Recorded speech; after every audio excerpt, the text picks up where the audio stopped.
Amanya. Assalamu alaikum warahmatullahi wabarakatuh. Amanya nze Rashid Muwezi. Nkozesa East Africa mu kisawe ky'okuyimba. Abasinga mumanyi nnyo nga Bobi Wine Soja Story nga bwe byali n'erero size ku byabufuzi. Waliwo Omugaga yankozesa nagana okunsasula. Kyenva nziruse njije mu mmwe. Abantu be bulijjo bamwe kabasobola okunyamba sebo. Buzibu ki obwo bwatukawo? Omugaga yansanga ku mukolo nga nyimbo gw'embaga nampa deal nga ayagala muyimbire oluyimba nga alina abagagga be bayagala tuyimbire nangamba ngende nkole demo nengena nenjikola nenjireeta nenjipresentinga bwe mmala ogipresentinga n'agiwaayo amannya gaali mafu abagagga bennyini be nali nyimbira ne bagamba akyusa amannya ago ateekemu Hajati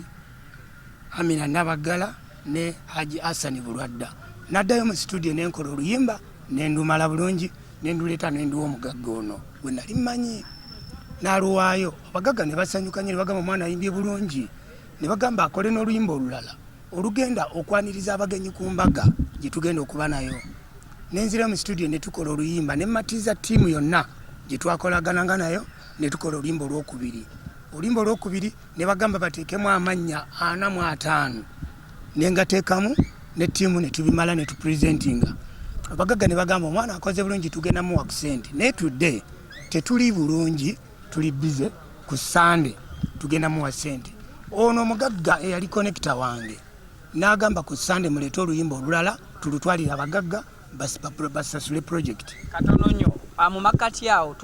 twogera tuwulira erinnya Omugagga then n'Omugaga omu ye yakolanga bloka kati ono Omugagga bamuyita Haji Magala ono Omugagga musanga ku hotel kwe nali njotera era kwenkola Omugagga ono mulabidde emyaka nga 8 kubanga mukwano gwa tata wange ate mukwano gwa bosi wange Samona Salongo Samona kati bwe twatuuka ne tukola business nga nnene yatuka ekiseera nanteerayo ebijinji kubanga ku Sunday lwe nali ngenda okufuna ssente yakubira abagagga mu loud speaker ne batugamba mujje tubawe ssente kati ye yatulekaawo n'agenda saamanya byeddako saddamu mulaba wayita ennaku 5 n'akomawo ng'akyusizza attitude ngenda omugambako ng'ayogera birala nanoonya we muloopa ne wabula kubanga yali mukwano gwa tata wange mukwano gwa bosi wange ku mulimo ye chairman w'abagagga ku hoteli Pacify nenoonya kyemukolera ne kimbula n'ensirika mpaka ate bwe yatuuse ekiseera nga ku studio we nakolera oluyimba bammanja ne bagamba bagenda kungoba ku studio ate nga bakansayininga ne bagamba kyolina okukola kiri kimu kutukakasa nti tebakuwa ssente baba bakuwa ssente tusasule bato tusasula studio egenda kugoba nenkwata ka video nenkaweereza Omugagga ne mugamba boss gye twakolera project baagala ssente naye gogamba ki yakutte ka video ako n'akateeka mu bantu baffe n'abagagga abatono ne balaba nga nze omubi kati saawa eno ne ku mulimu we mbadde nkolera bangobyewo kubanga alina seye chairman kati noonya ekyokukola sikiraba kubanga omuntu okugoba ku mulimo gwo aba asobola n'okutta nsaba buli muntu yenna amanyi ku linnya eryo Haji Magala amugambe ansasule ssente zange zinakolera kubanga mukadde kana Karamanzani ng'oli musiraamu kiba kibi nnyo nange kinnumye kyenva mpisemu abasobola otuyambako kubanga omuyimbi tagenda ku poliisi omuyimbi awaba mu bannamawulire na medias na buli wamu naye tetugenda ku poliisi so kati amaanyi gaalina manene neze siina maanyi nsaba pulezidenti w'ekibiina ky'abayimbi madamu Sindi oveeyo kwasaganya ensonga yange nsaba copyright law eyingire mu nsonga eno because eno ensonga esobola n'okunviirako okufa kubanga yaŋŋambye nze siina kyendi gyali naye nze njagala ssente ze nakolera kubanga nakola ndi wano mu Kaaba abagagga be nakolera nkimanyi tebamanyi nti nno saasasulwa nsaba abagagga be nakolera bamanye munyambeko bwe banaamanya nti tebansasula bagenda kuvaayo bansasule katono nnyo mwakola obuwandiike nga otandika project yasooka and bwemba mwakola obuwandiike bwalimu ssente mmeka z'obanja olwaleero obuwandiike tetwabukola kubanga nkugambye Omugagga mumanyi emyaka 8 mugagga ng'abagagga abalala nga bowulira Samona nga bowulira abanene nti bwe yajja nampa ddiiru ebbanga limumanyidde n'ekifo kyemmanyi kyali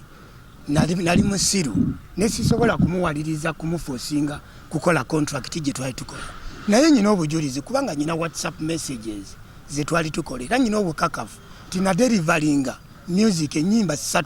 ze baŋŋamba okukola nga buli luyimba tugenda dukolera ku sente ze twali tuteesezaako ze nabaweereza sente ezo azimanyi nazisindika ku ssimu ye n'abagagga bazimanyi kyandibadde si kirungi nnyo kubanga kati mweyongeddemu ebirala banamawulire entambula bangobye ku mulimu sikyalina kyenkola so ziyinza okwekanga nga bigeze nnyo okusinga. Oli musajja musiraamu ane gw'obanja musiraamu lwaki obeera ekyo tokireka mu mwezi guno omutukuvu gwa Ramadhan? Guno omwezi buli muntu wakiri yalingira ebibi bye. Omuntu bw'aba alina ekibi era essaawa eno y'essaawa entuufu ey'okwenenya. Kati okuvaayo n'enjogera ne simutwala ku poliisi kiraga omutima gwange omutuufu. Kino okukyogera mmanyi wagenda kubaayo basajja banne abamumanyi bagende bamugambe ensonga z'omwana oyo zikoleko. Esebo. Kale, waliwo alina kyabuuza ekirala? Sitole eno yaliwo emyezi 2 emabega naye omwezi gumu oguwedde we twali tulina okukompletingira ddiiru eno oba contract we yali eggwanga studio etugamba nti emirimu gyonna giwedde baagala kuggyayo project kati nze bwe ngenda okucontactinga omugagga gwe nali mmanyi nti nno yalina okuntuusa yanteerawo boundary gyesobola kubuuka naye ate nga mugambye nti namala okuderivalinga obubaka bwange abasajja ne bagamba nti omwana ayimbye bulungi muleete tumuwe ku ssente ne mubuuza ate kati kyabadde kitya okutuuka nga tokyayagala kwogera nange kati ne mugamba oluyimba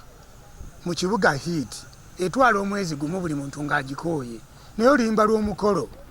luba lunaku lumu omukolo bwe guggwa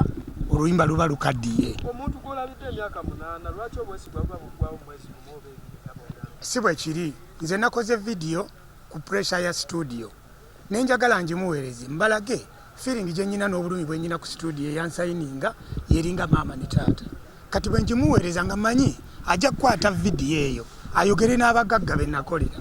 bakiri yalinye ensonga nga bategedde problem ye yagenze n'agitwala mu kifo kyenkoleramu mu kifo kya taata wange mu kifo kya boosi wange n'abalaga nti nze ndi mubi nnyo era ekyavuddewo nali ndi naye ku lunaku lw'Essande lwe batugamba lwenderivalinga oluyimba olwokusatu ne batuyita mu loud speaker ku ssimu ye ne batugamba abaana abo bakoze bulungi baleete tubawe ku ssente yatulekawo omulimu twagulimu nze naye ne studio because tetwali na ssente studio